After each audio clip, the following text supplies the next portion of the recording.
you? I'm good, and yourself? Good, thank you. I want to state that you have given me your permission to conduct and record this interview. Yes, I have.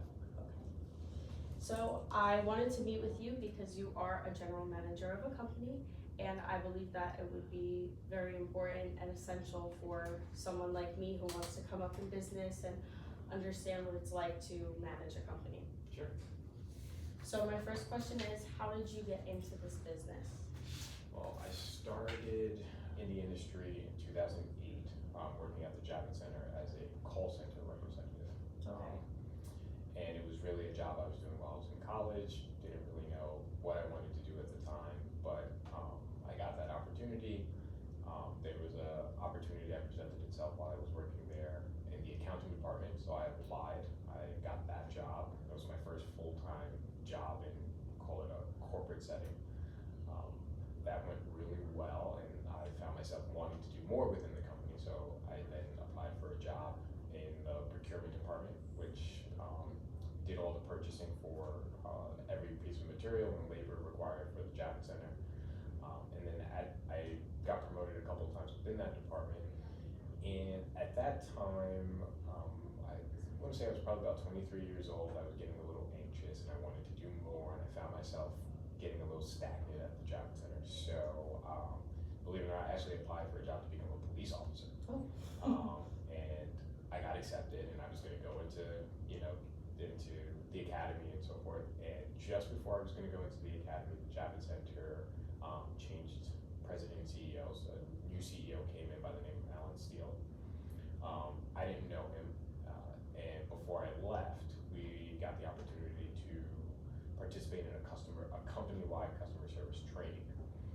And I didn't know what he looked like, so during this training, he actually sat at my table, and the entire training, it wasn't until the end that he was introduced as, the president and CEO of the Javits Center. And at the end of that meeting, he said that he would look to hire someone directly to work underneath him to make change at the Javits Center. I shot him an email, never thinking he was going to respond to it, and he ended up responding saying he'd like to interview me. So we interviewed, that went really well. He hired me, and he hired me with the intentions of teaching me everything that he knew and giving me a broader perspective on the events industry as a whole. So he's been my mentor ever since 2012, and he's pretty much been my inspiration to continue to climb up the corporate ladder, if you will, and essentially run an organization on the day-to-day operations. So that's how I got started, and yeah. Did you face any unexpected challenges on the way into that? Sure.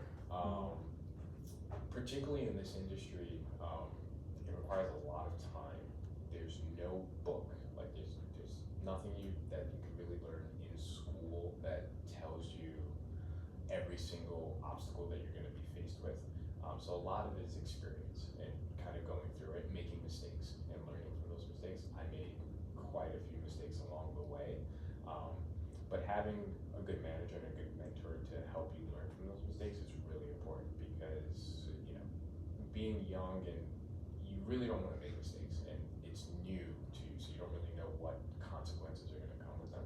So any mistake I made, coming up, I thought like, oh my God, this is going to be the time I get fired. But working for Alan, he was very accepting.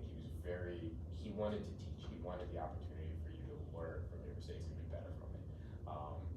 So I certainly faced challenges. One in particular, he assigned me to host a company-wide event. It was called the Javits Service Awards, and he wanted me to also book, call it entertainment, if you will. I got a comedian, a corporate comedian. And my mistake was I didn't really vet the jokes that he was going to make while he was there, and he made a joke that was just not appropriate for the audience, and listening to the entire company. So I was like, oh my God, like I booked this guy. This is it. Yeah. This is over. So Alan sat me down and he kind of said like, yeah, probably missed a few steps along the way. You needed to go through, do the run through with him, hear all his jokes, and determine what was good, what was not, and so forth. So that was like one big one, and it's funny because people that happened in 2013. People still talk about it today as a joke. I could imagine how that would be. Yeah. A bad thing.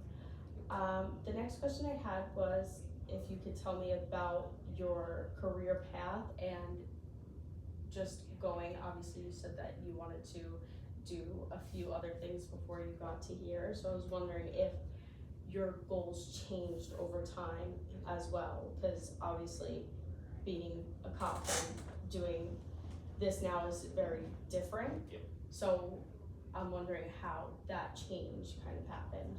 I think early on when I was thinking about what I wanted to do, I was really driven by the opportunity for growth. At the time, the Javits Center wasn't really providing that. I felt as a police officer, I had a little bit more control over my destiny, which is if I worked hard and I studied, I would be able to get promotions and rank up and continue to move up as much as I wanted to. So that was really the thought process. I was really driven more by the opportunity to grow. When Alan responded to my email and said that he would interview me, I think that presented the opportunity that I was looking for growth. And working with him, working directly for a CEO, just led me to want to be able to lead an organization myself. Two things really happened during that time frame.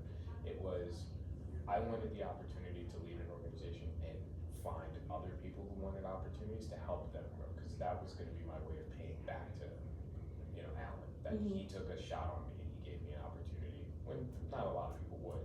I mean, to be quite honest, my resume certainly wasn't where it needed to be for him to give me that opportunity. So he took a chance. So I'm still constantly driven by that today, to give others opportunities. And that's really what drives me today. I feel like my job is it is to lead the organization, but for the team is to provide them resources and opportunities to be successful. That's my primary driver. And of course, during that same time frame, I met the current CEO of Metro Multimedia, Bruno Giacchio, who presented me with an opportunity as well when he didn't really have to. We met and I expressed to him that I was looking for an opportunity to lead, and I was going to, whether it was with him or if it was someone else, I was going to get that opportunity. But he heard that and he acted on it, and I really respect that, because a lot of people will hear that and do nothing, but he did. So my goal now is the same, to support the organization, continue to provide opportunities for those that need it and provide resources, but also help the organization meet his strategic goals. Okay. Tell me about your education. So I have a bachelor's degree from Park University, and I also have a master's degree from Park University, both in business management. Okay. Is there anything that you think you could have done differently in your educational journey, and anything that you would have wanted to change? So there's nothing I would have wanted to change, and it depends on who you ask. I have a slightly different philosophical approach when it comes to higher education. I found that getting my degrees later in life served me better, because I was able to take my work experience and apply that to my education and be more in line with it, versus not having any work experience and kind of learning a lot from the texts and books, if you will. I felt that having that experience gave me a better opportunity to really absorb and understand the material that I was learning, and I think it served me pretty well. Going up, like through high school, I was always just an okay student. In college, I did go much later. Like I finished my bachelor's. My goodness, I don't even remember. It was after I started working. It had to have been 2016. That's when I finished my bachelor's, and then I went back and got my master's in 2020. During that time, during the point of when I got my bachelor's, I had a 3.8 GPA. Never had that growing up. But it was because I found the material more relatable, right? I found use for it, and I was more engaged with it. So I don't want to say don't go to college now, but for me, it worked out better to do it a little bit later. Yeah, I do understand what you're saying. I think that's a smarter approach to learn those things and apply them at the same time Yeah. rather than trying to remember. Yeah. My next question was going to be, do you have any mentors? So, and I know that you do, so I was gonna ask if there was anything that they have told you that really stuck with you. Yes. So there are many things Alan has taught me over the years, but there's one thing he said that I just always kind of live by when it comes to my work ethic. Is he told me when I was moving on that he couldn't guarantee that I would be successful, but he could guarantee that if I don't work hard, that I wouldn't be successful. So no matter what I do, I always work my hardest because I know that regardless of what the result is, if I put my best effort in, it puts me in the best position to be successful. Okay. And if you don't, you won't be. Mm-hmm. So that one really stuck with me. Yeah. I was gonna ask what advice you have for any college students that are coming up in the industry. I know that things are changing all the time, and I do recognize that and I see that. So I was wondering if there's anything that you would suggest. I would suggest whether it's an internship or a part-time job, I would do that. That's in line with what you're learning, so you kind of have that connection to say, like, you know, what I'm learning can be applied in the work field. Definitely take advantage of internships. They're really great to get insight into an organization. Ask a lot of questions. I think that's really important. There's never, there's no book that's going to tell you how to do this. And again, trust me, I've read a lot of books over my educational career, and there are things that I've taken that I keep with me, but definitely being in the field, talking to the people that are in it, those that have the experience, have been the best. That's the best way to learn. Okay. Where do you see yourself in 5 years, and the things that you have now, do you see yourself making any changes in your job and business in the industry? In 5 years, I think, I don't know if I see myself, again, depending on, you know, the organizational structure. Right now I'm the general manager, right? So I manage the day-to-day operations for the entire organization. I like what I do and I like that role because it keeps me in a little bit of everything. I don't really want to do just one thing. I'd like to do a lot of different things. So in 5 years, I'd love to still be general managing. I'd love to still be doing it here, continuing the organization to grow. What I'd like to see is probably that we're managing a bigger team with more events and more business over the next 5 years. So I'd like to continue to scale the company up, continue to show that growth path. And I don't think there's anything I really would change. I think everything led me to where I wanted to be. I'm happy here. I enjoy what I do. If there was anything else I probably would do, I'd like to be able to volunteer more with some of the, we have associations and organizations within the events industry that kind of give back.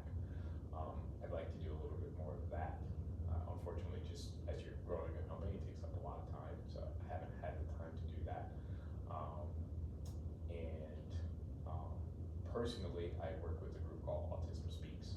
I like to do more work with them, and I like to help that organization. My son is 5 years old and is autistic, so I like to help other children with special needs. Okay, that's very nice of you. And I definitely appreciate that. I work in a daycare and I see things like that all the time, so that definitely goes noticed.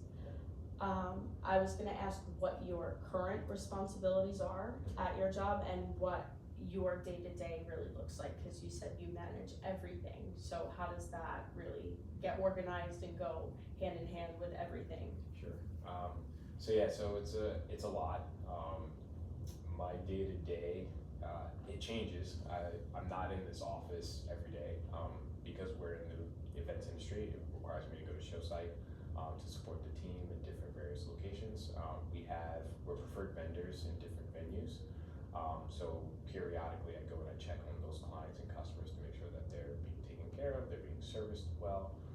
When I'm not on show site, the day-to-day here starts with looking at our current schedule of events, what we are currently actively working on, what we have coming, and looking at potential new pieces of business. Followed by checking on the services that we are providing actively from a labor perspective and from an equipment perspective. So that requires me to check in with the warehouse team, the director of operations, to ensure our equipment's being QC'd, that our equipment's being scanned, if there's any lost, any damages, that we are made aware of those items so we can either get replacements or get them fixed in a timely manner. Looking at labor, because we do so many events and we use such a large labor pool, we're constantly recruiting and constantly looking to improve our labor pool. So I meet with our labor coordinators to ensure that we're doing that, checking resumes, vetting those individuals as well.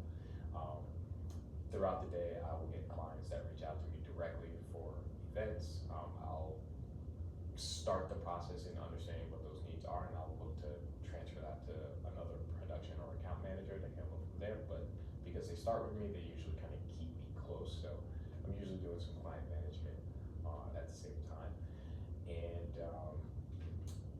it changes every day as far as like special projects. You know, we're always looking to improve. You know, we launched a new website recently. We recently switched to digital business cards, which I'm currently rolling out right now.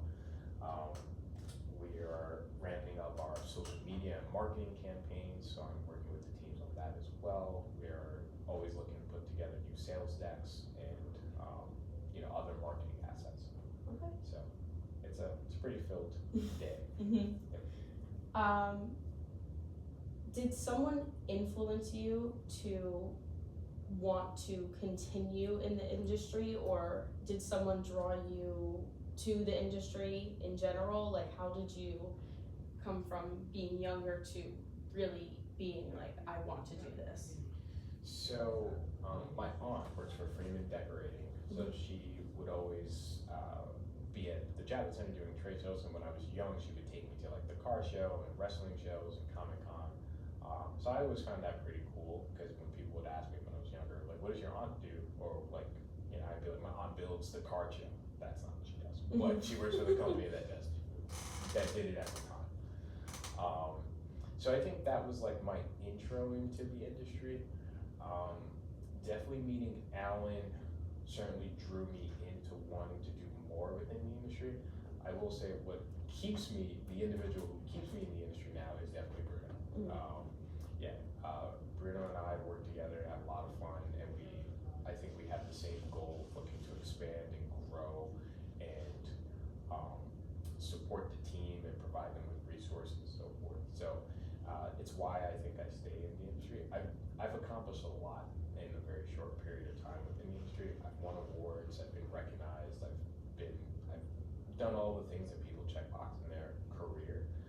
So for me, it's the people that really keep me here, and Bruno's definitely one of the big ones that keeps me coming back every single day. I can say that if there was no Bruno at Metro Multimedia, there probably wouldn't be a career. I was gonna ask, what do you wish you would have known when you first started? If there was anything you can say to your younger self, what would it be? And if it was through experiencing things, or someone told you something, or just things that go on. I think I would tell my younger self it's okay to make mistakes. I think I took mistakes, and part of me still does a little bit today, but not as much. But when I was younger, I would really beat myself up over mistakes. I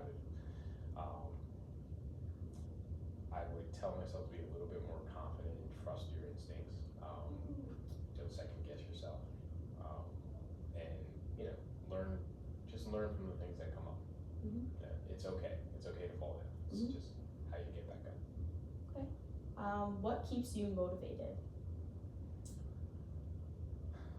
It's so funny. I was recently asked this question too, and the person that asked me was really surprised that I didn't say one.